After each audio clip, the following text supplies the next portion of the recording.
ओम शांति। आज 23 फरवरी 2026 के बाबा के अनमोल मधुर महावाक्य सुनेंगे। आज की मुरली में बाबा कहे कि बाबा आकर के हम बच्चों को 3 कथाएं सुनाते हैं। अमर कथा, सत्यनारायण की कथा और तीजरी की कथा।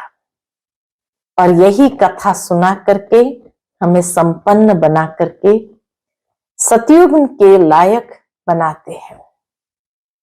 दुनिया में मनुष्य कथाएं तो बहुत सुनाते हैं, परंतु लक्ष्य नहीं है कि इस कथा सुनने से क्या बनना है।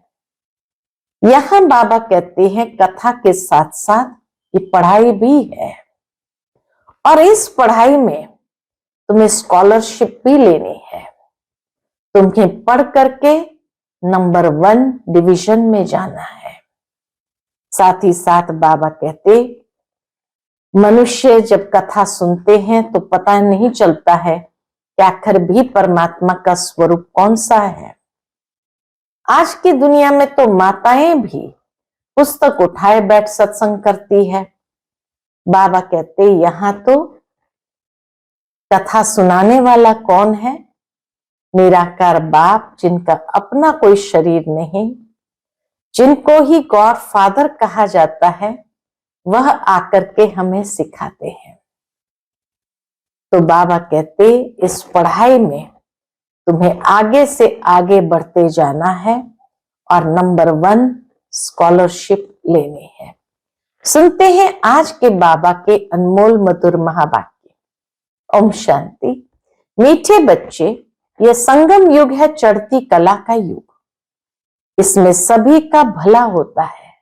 चढ़ती कला तेरे भाने सर्व का भला। इसलिए कहा जाता है चढ़ती कला तेरे भाने सर्व का भला। आज के मुरली से प्रश्न है, बाबा सभी ब्राह्मण बच्चों को बहुत बहुत बधाइयां देते हैं, क्यों? उत्तर है क्योंकि बाबा कहते तुम मेरे बच्चे मनुष्य से देवता बनते हो। तुम अभी रावण की जंजीरों से छूटते हो। तुम स्वर्ग की राजाई पाते हो, पास विथ ऑनर बनते हो। मैं नहीं, बाबा नहीं बनता है। इसलिए बाबा तुम्हें बहुत बहुत बधाइयां देते हैं। तुम आत्माएं पतंग हो, तुम्हारी डोर मेरे हाथ में है। बाबा कहते तुम पतंग हो, तुम्हारी डोर मेरे हाथ में है। मैं तुम्हें स्वर्ग का मालिक बनाता हूं। आज की मुरली से पहले गीत बजा है, आखिर वह दिन आया आज। ओम शांति। यह अमर कथा कौन सुना रहे हैं? अमर कथा कहो, सत्यनारायण की कथा कहो, व तीजरी की कथा कहो, तीनों मुख्य है। अभी तुम किसके सामने बैठे हो और कौन तुमको सुना रहे हैं? सत्संग तो इसने भी बहुत किए हैं, ब्रह्मा बाबा ने भी सत्संग तो बहुत किए हैं। वहां तो सब मनुष्य देखने में आते हैं। कहेंगे फलाना सन्यासी कथा सुनाते हैं, शिवानंद सुनाते हैं। भारत में तो ढेर सत्संग है, गली गली में सत्संग है। माताएं भी पुस्तक उठाए बैठ सत्संग करती है। तो वहां मनुष्य को देखना पड़ता है, लेकिन यहां तो वंडरफुल बात है, सुनाने वाला दिखाई नहीं पड़ता है। विचित्र है। तुम्हारी बुद्धि में कौन है? परमात्मा। तुम कहते हो अभी बाबा सामने आया हुआ है। निराकार बाबा हमको पढ़ाते हैं। मनुष्य कहेंगे वह ईश्वर तो नाम रूप से न्यारा है। बाप समझाते हैं कि नाम रूप से न्यारी कोई चीज है नहीं। तुम बच्चे जानते हो यहां कोई भी साकार मनुष्य नहीं पढ़ाते हैं, और कहां भी जाओ सारी वर्ल्ड में साकार ही पढ़ाते हैं। सारी दुनिया में घूम के आओ बाबा कहे, साकार ही पढ़ाते हैं, एक यहाँ ही निराकार पढ़ाते हैं। यहाँ तो सुप्रीम बाप है जिसको निराकार गॉड फादर कहा जाता है, वह निराकार साकार में बैठ पढ़ाते हैं। यह बिल्कुल नई बात हुई। जन्म बाय जन्म तुम सुनते आए हो, ये फलाना पंडित है, गुरु है, ढेर के ढेर नाम है। भारत तो बहुत बड़ा है, जो भी कुछ सिखाते हैं, समझाते हैं, वो मनुष्य ही है। दुनिया में कोई भी सत्संग में जो कुछ भी सिखाते हैं, समझाते हैं, वह मनुष्य ही है और मनुष्य ही शिष्य बने हुए हैं। अनेक प्रकार के मनुष्य है, फलाना सुनाते हैं, हमेशा शरीर का नाम लिया जाता है। भक्ति मार्ग में निराकार को बुलाते हैं कि हे पतित पावनाओ, वही आकर बच्चों को समझाते हैं। तुम बच्चे जानते हो कि कल्प कल्प सारी दुनिया जो पतित बन जाती है, उनको पावन करने वाला एक ही निराकार बाप है। तुम यहां जो बैठे हो, तुम्हारे में भी कोई बच्चे हैं, कोई पक्के हैं, क्योंकि आधा कल्प तुम देह अभिमानी बने हो। अब देही अभिमानी इस जन्म में बनना है। तुम्हारी देह में रहने वाली जो आत्मा है, उनको परमात्मा बैठ समझाते हैं। आत्मा ही संस्कार ले जाती है। आत्मा कहती है ऑर्गन्स द्वारा कि मैं फलाना हूं। ये ऑर्गन्स द्वारा कहते हैं मैं फलाना हूं, परंतु आत्मा अभिमानी तो कोई है नहीं। बाप समझाते हैं जो इस भारत में सूर्यवंशी चंद्रवंशी थे, वही इस समय आकर ब्राह्मण बनेंगे, फिर देवता बनेंगे। मनुष्य देह अभिमानी रहने की आदती है, मनुष्य देह अभिमानी रहने के आदती है, देही अभिमानी रहना भूल जाते हैं। इसलिए बाप घड़ी घड़ी कहते हैं देही अभिमानी बनो। आत्मा ही भिन्न भिन्न चोला लेकर के पाठ बजाती है। आत्मा ही भिन्न भिन्न चोला लेकर पाठ बजाती है। यह है उनके ऑर्गन्स। अब बाप बच्चों को कहते हैं मन मना भव। बाकी सिर्फ गीता पढ़ने से कोई राज्य भाग्य थोड़ी मिल सकता है। तुमको इस समय त्रिकालदर्शी बनाया जाता है। रात दिन का फर्क हो गया है। बाप समझाते हैं मैं तुमको राजयोग सिखाता हूं। श्री कृष्ण तो सतयुग का प्रिंस है। जो सूर्यवंशी देवताएं थे, उनमें कोई ज्ञान नहीं।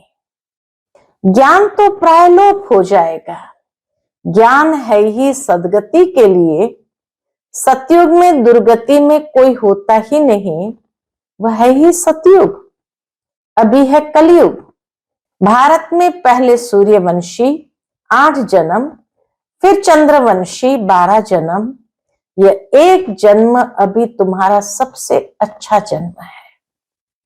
तुम हो प्रजापिता ब्रह्मा मुख वंशावली। यह है सर्वोत्तम धर्म। ब्राह्मण धर्म है सर्वोत्तम धर्म। देवता धर्म सर्वोत्तम धर्म नहीं कहेंगे। ब्राह्मण धर्म सबसे ऊंच है। देवताएं तो प्रारब्ध भोगते हैं। आजकल बहुत सोशल वर्कर है। तुम्हारी है रूहानी सर्विस, वह है जिस्मानी सेवा करने वाले। कई बार कई लोग पूछते हैं ब्रह्मा कुमारियां समाज की क्या सेवा करती है। यार अभी तो बहुत प्रकार से अलग अलग विंग्स द्वारा सेवा का कार्यक्रम बनते रहते हैं, समाज सेवा के भी। परंतु मुख्य सेवा जो करती है ब्रह्मा कुमारियां, वो है बीज को पानी देने की। अर्थात जैसे कोई व्यक्ति सारे वृक्ष के पत्ते पत्ते को पानी दे, और फिर कहे मैंने पत्ते पत्ते को पानी दिया, फिर भी वृक्ष सूखता ही जा रहा है। अरे पत्ते पत्ते को देने की मेहनत करने की आवश्यकता नहीं, जड़ को पानी देने की जरूरत है। जड़ को देंगे तो पत्ते पत्ते तक आपे ही पहुंच जाएगा। ठीक इसी तरह हर प्रकार से बाह्य रूप की सेवाएं अनेक संस्थाएं कर रही है, परंतु ब्रह्मा कुमारियां जो आध्यात्मिक ज्ञान देती है, ये आत्मा की जड़ों को, संस्कारों को सींचने की बात है। और जब जड़ों को पानी प्राप्त हो जाता, अमृत प्राप्त हो जाता ज्ञान का, तो पत्ते पत्ते तक आप ही पहुंच जाता है। अर्थात जीवन के अंदर हर प्रकार के स्वभाव, संस्कार, आदत, हर प्रकार की बातों पर सहजता से अधिकार भी प्राप्त होता है और परिवर्तन करने की शक्ति भी आ जाती है। तो इसीलिए बाबा कहते तुम्हारी है रूहानी सर्विस, वह है जिस्मानी सेवा करना। रूहानी सर्विस एक ही बार होती है। आगे ये सोशल वर्कर आदि नहीं थे, राजा रानी राज्य करते थे, सतयुग में देवी देवता थे, तुम ही पूज्य थे फिर पुजारी बने। लक्ष्मी नारायण द्वापर में जब वाम मार्ग में जाते हैं तो मंदिर बनाते हैं। लक्ष्मी नारायण ही जब वाम मार्ग में गए तो सबसे पहले मंदिर बनाए और सबसे पहले पहले शिव का मंदिर बनाते हैं। वह है सर्व का सदगति दाता, तो उनकी जरूर पूजा होनी चाहिए। शिव बाबा ने ही आत्माओं को निर्विकारी बनाया था ना, फिर होती है देवताओं की पूजा। तुम ही पूज्य थे फिर पुजारी बने। बाबा ने समझाया है चक्र को याद करते रहो, सीढ़ी उतरते उतरते एकदम पट पर आकर पड़े हो। अब तुम्हारी चढ़ती कला है। कहते हैं चढ़ती कला तेरे भाने सर्व का भला। सारी दुनिया के मनुष्य मात्र की अब चढ़ती कला करता हूं। पतित पावन आकर सबको पावन बनाते हैं। जब सतयुग था तो चढ़ती कला थी और बाकी सब आत्माएं मुक्ति धाम में थी। बाप बैठ समझाते हैं, मीठे मीठे बच्चों, मेरा जन्म भारत में ही होता है। शिव बाबा आया था, गाया हुआ है, अब फिर आया हुआ है। इसको कहा जाता है राजस्व अश्वमेध अविनाशी रुद्र ज्ञान यज्ञ। इसको कहा जाता है राजस्व अश्वमेध अविनाशी रुद्र ज्ञान यज्ञ। स्वराज्य पाने के लिए यज्ञ रचा हुआ है।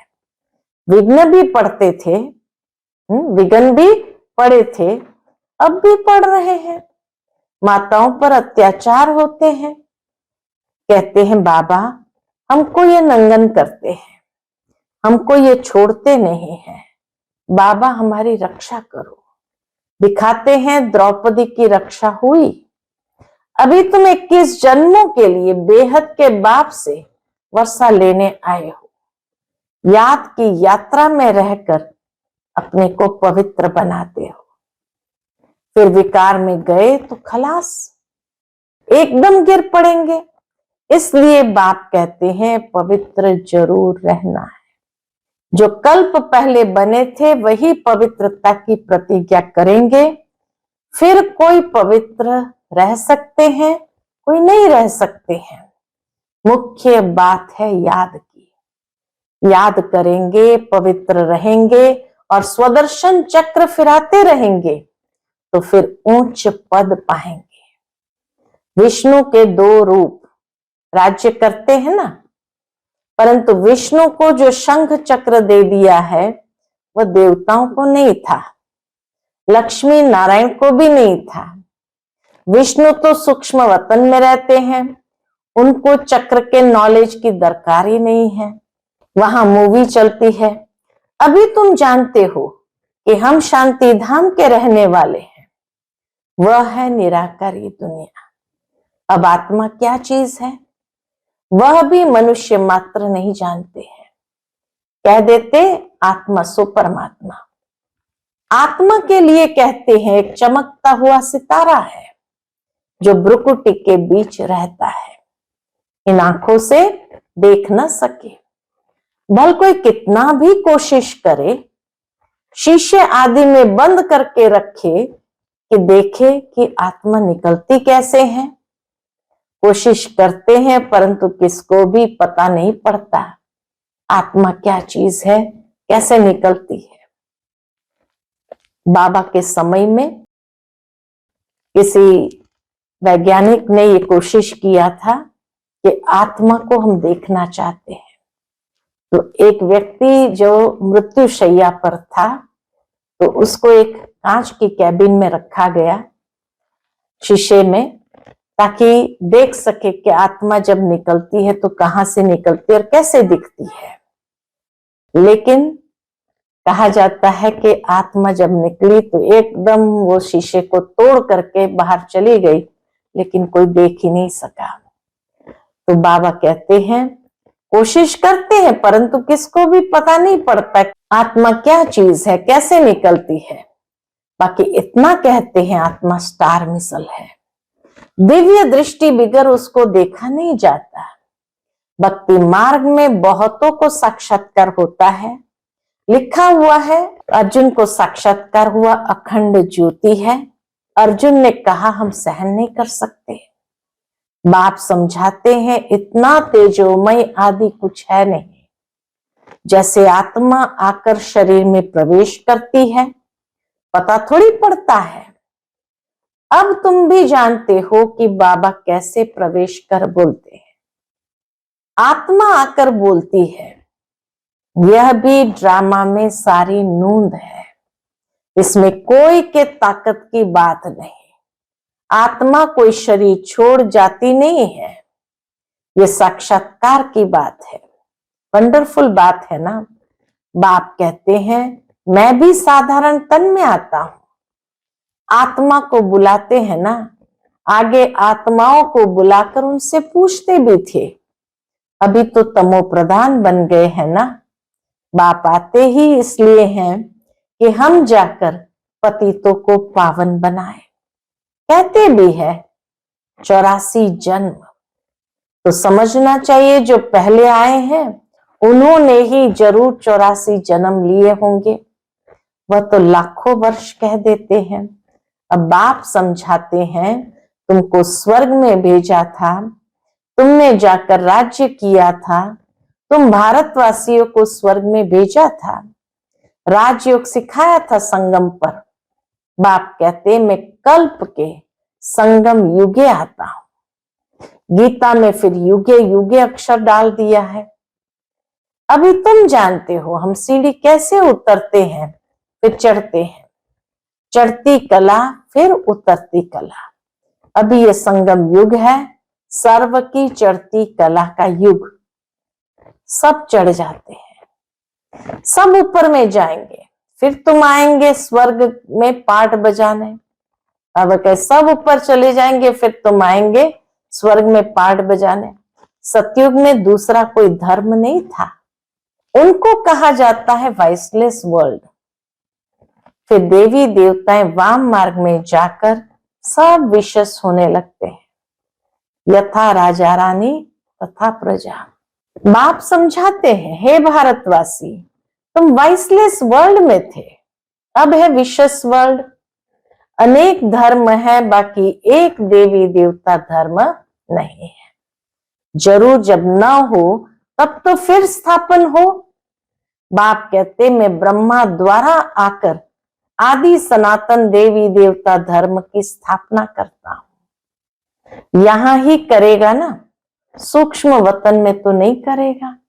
लिखा हुआ है ब्रह्मा द्वारा आदि सनातन देवी देवता धर्म की रचना रचते हैं। तुमको इस समय पावन नहीं कहेंगे, पावन बन रहे हैं। टाइम तो लगता है ना। पतित से पावन कैसे बने, ये कोई भी शास्त्र में नहीं है। वास्तव में महिमा तो एक बाप की ही है। उस बाप को भूलने के कारण ही ऑर्फन बन पड़े हैं, लड़ते रहते हैं। फिर कहते सब मिलकर एक कैसे हो, भाई भाई है ना। बाबा तो अनुभवी है, भक्ति भी इसने पूरी की है। ब्रह्मा बाबा तो हर बात के अनुभवी, भक्ति भी उसने पूरी की है, सबसे अधिक गुरु किए हुए हैं। अब बाप कहते हैं इन सब को छोड़ो, अब मैं तुमको मिला हुआ हूं, सर्व का सदगति दाता, एक सत श्री अकाल कहते हैं ना। अर्थ नहीं समझते, पढ़ते तो बहुत रहते हैं। बाप समझाते हैं अभी सब पतित है, फिर पावन दुनिया बनेगी। भारत ही अविनाशी है, ये कोई को पता नहीं है।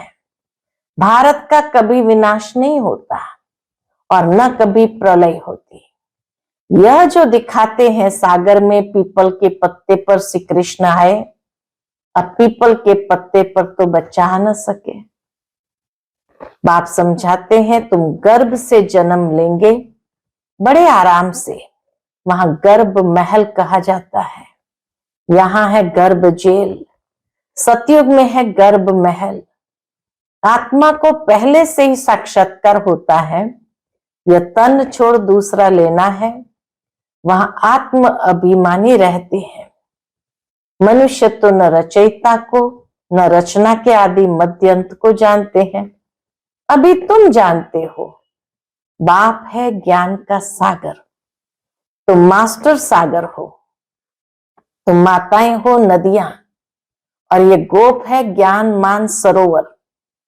बाबा है ज्ञान का सागर, हम सभी है मास्टर सागर, और माताएं हैं सभी नदियां, और गोप है सभी ज्ञान मान सरोवर। ये ज्ञान नदियां हैं, तुम हो सरोवर। प्रवृत्ति मार्ग चाहिए ना, तुम्हारा पवित्र गृहस्थ आश्रम था, अभी पतित है। बाप कहते ये सदैव याद रखो कि हम आत्मा है। एक बाप को याद करना है। बाबा ने फरमान दिया है कोई भी देहधारी को याद न करो। इन आंखों से जो कुछ देखते हो वह सब खत्म हो जाना है। इसलिए बाप कहते हैं मन मना भव मत्याजी भव। इस कब्रिस्तान को भूलते जाओ। माया के तूफान तो बहुत आएंगे, इनसे डरना नहीं है। बहुत तूफान आएंगे, परंतु कर्मेंद्रिय से कर्म नहीं करना है। तूफान आते हैं कब? बाबा कहते तूफान आते हैं तब जब तुम बाप को भूल जाते हो। ये याद की यात्रा एक ही बार होती है, वह है मृत्यु लोक की यात्राएं। अमर लोक की यात्रा यह है। तो अब बाप कहते हैं कोई भी देहधारी को याद न करो। फिर बाबा कहते बच्चे शिव जयंती की कितनी तारे भेजते हैं? बाप कहते हैं ततत्वम। तुम बच्चों को भी बाप बधाइयां देते हैं। वास्तव में तुमको बधाइयां हो, क्योंकि मनुष्य से देवता तुम बनते हो। फिर जो पास विथ ऑनर होगा उनको जास्ती मार्क्स और अच्छा नंबर मिलेगा। बाप तुमको बधाइयां देते हैं कि अब तुम रावण की जंजीरों से छूटते हो। सभी आत्माएं पतंग है, सबकी रस्सी बाप के हाथ में है। वह सबको ले जाएंगे। सर्व के सदगति दाता, परंतु बाबा कहे सर्व के सदगति दाता है, परंतु तुम स्वर्ग की राजाई पाने के लिए पुरुषार्थ कर रहे हो। सभी आत्माओं रूपी पतंग की डोर बाप के हाथ में है। बाबा ही सर्व का सदगति दाता, परंतु बाबा कहे तुम स्वर्ग की राजाई पाने के लिए पुरुषार्थ कर रहे हो। अच्छा, मीठे मीठे सिकिलदे बच्चों प्रति माता पिता बाप दादा का याद प्यार और गुड मॉर्निंग। रूहानी बाप की रूहानी बच्चों को नमस्ते। हम सभी रूहानी बच्चों की रूहानी माता पिता बाप दादा को याद प्यार, गुड मॉर्निंग और नमस्ते। नमस्ते, शुक्रिया बाबा, शुक्रिया। आज की मुरली से धारणा के लिए मुख्य सार है पहली पॉइंट, पास विथ ऑनर होने के लिए एक बाप को याद करना है, किसी भी देहधारी को नहीं। इन आंखों से जो दिखाई देता है उसे देखते हुए भी नहीं देखना है। दूसरी बात, हम अमर लोक की यात्रा पर जा रहे हैं। कहां पर जा रहे हैं? हम अभी अमर लोक की यात्रा पर जा रहे हैं, इसलिए मृत्यु लोक का कुछ भी याद न रहे। इन कर्मेंद्रिय से कोई भी विकर्मण न हो, यह ध्यान रखना है। आज का बाप दादा का मधुर वरदान हम बच्चों के प्रति, अपनी शिक्षा स्वरूप द्वारा शिक्षा देने वाले शिक्षा संपन्न योग्य शिक्षक भव। अपने शिक्षा स्वरूप द्वारा शिक्षा देने वाले शिक्षा संपन्न योग्य शिक्षक भव। योग्य शिक्षक उन्हें कहा जाता है जो अपने शिक्षा स्वरूप द्वारा शिक्षा दे। उनका स्वरूप ही शिक्षा संपन्न होगा, उनका देखना चलना भी किसको शिक्षा देगा। जैसे साकार रूप में कदम कदम हर कर्म शिक्षक के रूप में प्रैक्टिकल में देखा, जिसको दूसरे शब्द में चरित्र कहते हैं। किसी को वाणी द्वारा शिक्षा देना तो कॉमन बात है, लेकिन सभी अनुभव चाहते हैं, तो अपने श्रेष्ठ कर्म श्रेष्ठ संकल्प की शक्ति से अनुभव कराओ। आज का स्लोगन है, संकल्पों की सिद्धि प्राप्त करने के लिए आत्म शक्ति की उड़ान भरते चलो। संकल्पों की सिद्धि प्राप्त करने के लिए आत्म शक्ति की उड़ान भरते चलो। आज का व्यक्त इशारा, एकता और विश्वास की विशेषता द्वारा सफलता संपन्न बनो। उसके अंतर्गत बाबा कहते, संगठन को एकता के सूत्र में पिरोने के लिए वाणी की शक्ति पर विशेष ध्यान दो। वाणी सदा निर्मल हो, कम बोलो, धीरे बोलो और मीठा बोलो। सम्मानजनक बोल ही बोलो। अभी तक साधारण बोल ज्यादा है। अलौकिक बोल हो, फरिश्तों के बोल हो, हर बोल मधुर हो। अभी इसी बात पर अंडरलाइन करो तो प्रत्यक्षता होगी। अभी इसी बात पर अंडरलाइन करो तब प्रत्यक्षता होगी। अच्छा, ओम शांति।